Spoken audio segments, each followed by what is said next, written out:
Good morning. എന്തൊക്കെയുണ്ട് വിശേഷം? ഞാൻ രാവിലെ തന്നെ അർജുൻ ചേട്ടൻ്റെ എൻഗേജ്മെൻറ്റിന് വേണ്ടി പോവാണ്. ഏട്ടൻ്റെ കുറേ ഫ്രണ്ട്സ് ഗ്യാങ്ങിൽ ഇനി രണ്ടുപേരുടെയും കൂടി കല്യാണം കഴിയാനുണ്ട്. അതിലൊരാളുടെ എൻഗേജ്മെൻറ്റ് പെരുമ്പാവൂർ വെച്ചിട്ട് ഇന്ന് നടക്കുമായിരുന്നു. അപ്പോൾ രാവിലെ തന്നെ ബിനിൽ ചേട്ടനും മരിയയും കൂടി വന്ന് ഞങ്ങളെ വീട്ടിൽ വന്ന് പിക്ക് ചെയ്തു. സോ ഇപ്പോൾ പോകുന്നത് നേരെ പെരുമ്പാവൂർ എൻഗേജ്മെൻറ്റ് ഹാളിലേക്കാണ്. ഞങ്ങൾ നല്ല അടിപൊളിയായിട്ട് റെഡിയൊക്കെ ആയി. ഇനി കല്യാണത്തിൽ ഇതിലും നന്നായിട്ട് ആർഭാടമാക്കണം എന്നാണ് ഞങ്ങളുടെ ഒരു ആഗ്രഹം. ചുണ്ടിലിട്ടേക്കുന്ന ലിപ്സ്റ്റിക്ക് പോകുമെന്ന് പേടിച്ചിട്ട് ഒരു ഉമ്മ ചോദിച്ചപ്പോൾ തരാതിരുന്നേച്ച എൻ്റെ പുത്രി ഭയങ്കര ഷോക്കായിരുന്നു. ക്യാമറ ഒന്ന് എടുത്തപ്പോൾ തന്നെ മുടി ഒതുക്കുന്നു, ടാറ്റ കാണിക്കുന്നു, ഫുഡ് കഴിക്കുന്നില്ല, വെള്ളം കുടിക്കുന്നില്ല, എന്തൊക്കെയായിരുന്നു.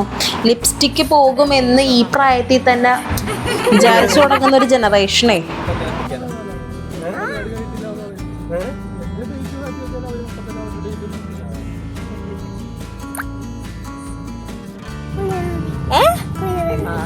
ശരിയാക്കാട്ടാ.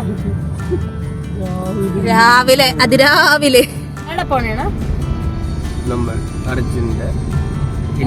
എൻഗേജ്മെന്റിനോട് ശരിക്കും അവനാട്ട മൂത്താപ്പ, ഏറ്റവും മൂത്തവനാ.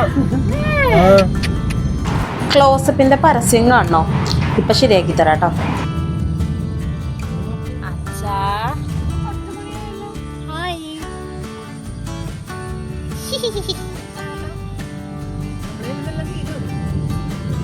ഫുഡ് ഉണ്ടാവും. സാറ്റർഡേ നൈറ്റ് ഞാൻ കിടന്നപ്പോൾ ഏകദേശം ഒരു 12:45 1 മണിയായി. അത് കഴിഞ്ഞ് രാവിലെ ഒരു 9:15 9:45 ഇറങ്ങിയേണ്ട ഞങ്ങൾ 9:30 ആവാറായും തോന്നുന്നു ഇവിടെ നിന്ന് വീട്ടിൽ നിന്ന് ഇറങ്ങിയപ്പോൾ തന്നെ. മെയിൻ കാരണം ഞാനൊക്കെ തന്നെയാണ്, അതില്ലെന്ന് പറയുന്നില്ല. അവിടെ നിന്ന് നേരെ ഞങ്ങൾ ഫുഡൊന്നും കഴിച്ചിട്ടുണ്ടായിരുന്നില്ല. അപ്പം നേരെ ശരവണ ഭവനിൽ ഇറങ്ങി ഫുഡ് കഴിക്കാൻ വേണ്ടി കയറി. അധികം ഹെവി ആയിട്ടൊന്നും കഴിച്ചില്ല, കാരണം കുറേ നാളായി ഞങ്ങൾ സദ്യ കഴിച്ചിട്ട്. അപ്പോൾ അതുകൊണ്ട് സദ്യ കഴിക്കാനുള്ള ഗ്യാപ്പ് വയറിന് കൊടുത്തുകൊണ്ട് 2 ഉഴുന്നുവടയിലും ചായയിലും ഞങ്ങൾ ഞങ്ങളുടെ ബ്രേക്ക്ഫാസ്റ്റ് ഒതുക്കി. വിശന്ന് കഴിഞ്ഞ് കഴിഞ്ഞാൽ നമുക്ക് ഒന്നിനെയും കൺട്രോൾ ചെയ്യാൻ പറ്റില്ല എന്ന് പറഞ്ഞാൽ എന്തുമാത്രം സത്യമാണെന്നുള്ളത് ഇങ്ങനത്തെ സാഹചര്യത്തിലൊക്കെ നമുക്ക് മനസ്സിലാവും. പിരമിഡ് അല്ലതേവോ അത്.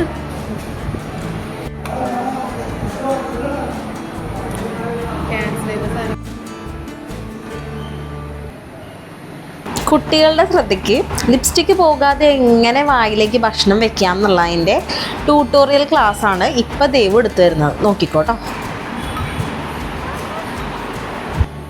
എന്താ നോക്കി നല്ലോണം വിശന്നുണ്ട്, അതാണ് മിണ്ടാട്ടെന്ന് വെച്ചാലേ. അങ്ങനെ നമ്മൾ എൻഗേജ്മെൻറ്റ് നടക്കാൻ പോകുന്ന ഓഡിറ്റോറിയത്തിലേക്ക് എത്തിയിട്ടുണ്ട്. നല്ല ആംബിയൻസ് ഉള്ള നല്ല പീസ്ഫുൾ ആയിട്ടുള്ള ഒരു ലൊക്കേഷനായിരുന്നു. എനിക്ക് ഭയങ്കരമായിട്ട് ഇഷ്ടപ്പെട്ടു ഈ ഒരു സ്പേസ്. ഞാൻ പെരുമ്പാവൂർ വന്നിട്ടുണ്ട്, പക്ഷേ ഇങ്ങനെയുള്ള ഓഡിറ്റോറിയംസോ അല്ലെങ്കിൽ അങ്ങനെയുള്ള കാര്യങ്ങളൊന്നും ആ സൈഡിലേക്ക് കസിൻസോ കാര്യങ്ങളൊന്നും ഇല്ലാത്തതുകൊണ്ട് നമുക്കറിയില്ല. നല്ല അടിപൊളി വെൽക്കം ഡ്രിങ്ക് ഉണ്ടായിരുന്നു. പൊട്ടുവെള്ളരിയില്ലേ, ചൂട് ക്ലൈമറ്റിൽ കുടിക്കാൻ പറ്റുന്ന എനിക്ക് ഭയങ്കര ഇഷ്ടമുള്ളൊരു സാധനമാണ് പൊട്ടുവെള്ളരി ജ്യൂസ്. നന്നായിരുന്നു.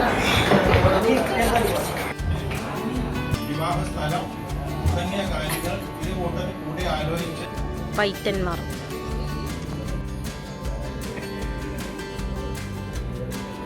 അവിടെ അങ്ങനെ ചടങ്ങൊക്കെ നല്ല അടിപൊളിയായിട്ട് നടക്കുന്നുണ്ടായിരുന്നു. പാരൻസ് 2 പേരെ റിംഗ് എക്സ്ചേഞ്ചിന് വേണ്ടിയിട്ട് സ്റ്റേജിലേക്ക് ഇൻവൈറ്റ് ചെയ്തു. ആൻഡ് ഇതാണ് ഞാൻ പറഞ്ഞ ഫ്രണ്ട്സ് ഗ്യാങ്. ഇനി ഈ ഉരുപ്പടിയുടെ മാത്രമേ കല്യാണം നടക്കാനുള്ളൂ. അതുകൂടി ആയാൽ ഫ്രണ്ട് സർക്കിൾ ഫില്ലായി. അങ്ങനെ നമ്മുടെ സുലഭ മുഹൂർത്തം വന്നിരിക്കുകയാണ് ഗായ്സ്. റിംഗ് എക്സ്ചേഞ്ച് കഴിഞ്ഞു. അടിപൊളിയായിരുന്നു കേട്ടോ. നല്ല ഡ്രസ് കോഡായിരുന്നു. Decoration was very beautiful. Ring exchange കഴിഞ്ഞ് കാര്യമായ പ്രോത്സാഹനമൊന്നും കിട്ടാതിരുന്നത് കൊണ്ട് ഞാനും മരിയയും കൂടി അങ്ങ് ക്ലാപ്പ് ചെയ്ത് സ്റ്റാർട്ട് ചെയ്തു. മെമ്മറബിൾ ആയിട്ടുള്ള കുറച്ചധികം ഫോട്ടോസ് കിട്ടാനായിട്ട് ചാൻസ് ഉള്ള ടൈംസ് ഇതൊക്കെയാണ്. ഞങ്ങളുടെ കല്യാണത്തിന് ഇങ്ങനെ തന്നെയായിരുന്നു. ഞങ്ങൾ സേവ് ദ ഡേറ്റ് എടുത്തപ്പോഴും ഫോട്ടോസ് മീൻസ് ഇപ്പോഴും അത് കാണുമ്പോൾ ഭയങ്കരമായിട്ട് സന്തോഷം തോന്നാറുണ്ട്. അതുപോലത്തെയൊക്കെ നല്ല നല്ല മൊമെൻറ്റ്സ് നമ്മളെപ്പോഴും ക്യാപ്ചർ ചെയ്യണ്ടേ. ഇവിടെ പോയി കൊച്ചിനെ കൊണ്ട്. എന്നിട്ട് ടീച്ചർ ഞാൻ ഓഫീസിൽ പറഞ്ഞു നിങ്ങൾക്ക് വിളിച്ചാൽ വീട്ടിൽ ബോലേറൊക്കെ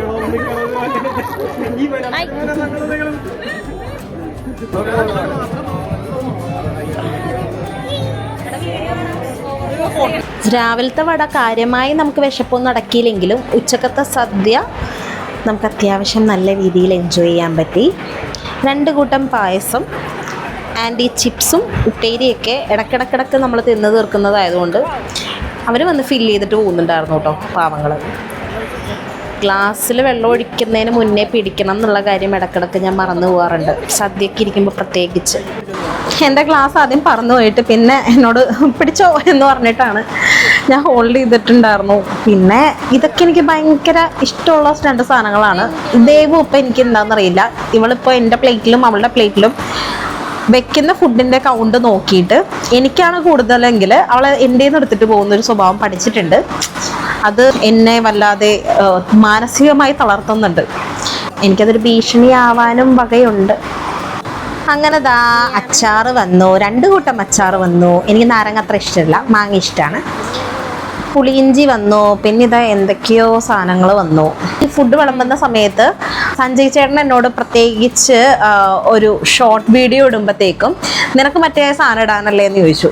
അപ്പോൾ ആ സാധനം എന്താണെന്ന് എനിക്ക് മനസ്സിലായി. അപ്പം തന്നെ കുഞ്ഞിരാമായണം ഫിലിമിൽ സദ്യ വിളമ്പുന്ന സമയത്ത് ബിജു മേനോൻ പറയുന്ന ഒരു ഡയലോഗില്ലേ, അച്ചാറ് വന്നു, പപ്പടം വന്നു, പുളിയിഞ്ചി വന്നു, ചോറ് വന്നു, സാമ്പാർ വന്നു, ആ സംഭവമില്ലേ, അത് ഞാൻ എന്താണെങ്കിലും സഞ്ജയ് ചേട്ടൻ്റെ അഭ്യർത്ഥന മൂലം ഷോർട്ട് വീഡിയോ ആയിട്ട് ഇടുന്നതാണ്. ഒരു സൈഡിൽ വെച്ചു, കുറച്ചുകൂടി വെച്ചു.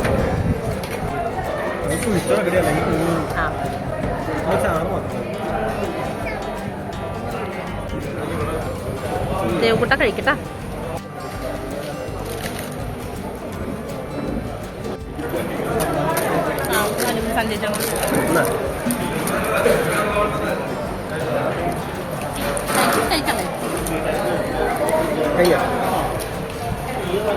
അടുത്ത വയസ്സ് അയ്യോ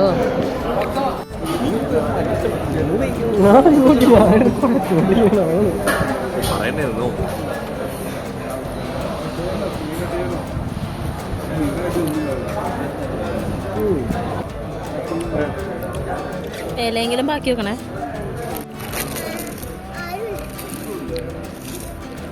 പഴം പൊളിച്ചു തരും. ഒരു കൈ കൊണ്ട് പപ്പടം പൊടിക്കലും ഒരു കൈ കൊണ്ട് ക്യാമറ പിടിച്ച് വീഡിയോ എടുക്കലും ആയതുകൊണ്ട് കെട്ടിയവൻ്റെ സഹായം ഞാൻ ചോദിച്ചപ്പോൾ അവൻ പറയുകയാണ് ഒരു കൈ കൊണ്ട് ഞാനങ്ങനെ പൊളിക്കാനാണെന്ന്. പക്ഷെ അവനെ കൊണ്ട് ഞാൻ ചെയ്യിപ്പിച്ചു. കഴിഞ്ഞില്ലേ?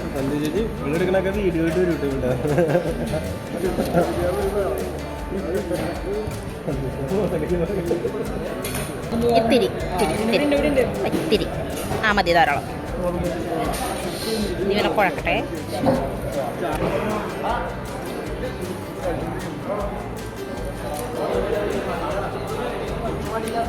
അങ്ങനെ വിഭവസമൃദ്ധമായ സദ്യ കഴിഞ്ഞു. ഞങ്ങളിതാ ഇറങ്ങാറായി. ഞാനവിടെ ചെന്നപ്പോൾ എൻട്രൻസിൻ്റെ വീഡിയോയോ ഫോട്ടോസോ ഒന്നും എടുത്തിട്ടുണ്ടായിരുന്നില്ല. ഇതെല്ലാം കഴിഞ്ഞപ്പോൾ പിന്നെ ഞങ്ങളുടെ സമയമാണല്ലോ, നമുക്ക് എടുക്കാൻ എന്തോരം സമയമുണ്ട്. അങ്ങനെ കുറേ ഫോട്ടോസ് എടുത്തു, കുറച്ച് വീഡിയോസൊക്കെ എടുത്തു. നന്നായിരുന്നു.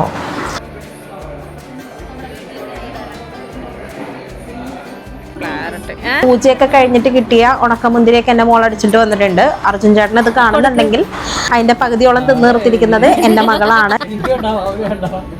കൊടുക്കട കൊടുക്കട കൊടുക്കട കൊച്ചിൻ്റെ എന്താണ് കൽക്കണ്ടുണ്ടോന്ന് വെച്ചാൽ നമ്മൾ പെൺപിള്ളേർക്കറിയാലേ, മുടി ഇങ്ങനെ ഒന്ന് ചുരുട്ടി കെട്ടി വെക്കുമ്പോൾ കിട്ടുന്നൊരു സുഖം വേറെ എങ്ങനെ കിട്ടിയാലേ കിട്ടുന്നേ.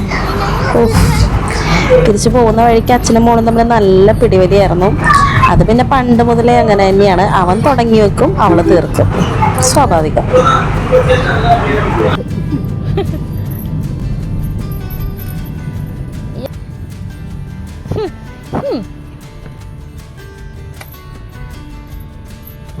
ഞാൻ ചെത്തു.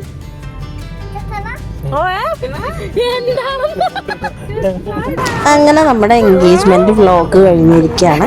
ഇനി വൈകിട്ട് ഒരു ഫുഡ് അടി പാർട്ടിയും കൂടി ഉണ്ട്. അതോടുകൂടി കഴിഞ്ഞു. വൈകിട്ട് വരാൻ നോക്ക്. ബൈ.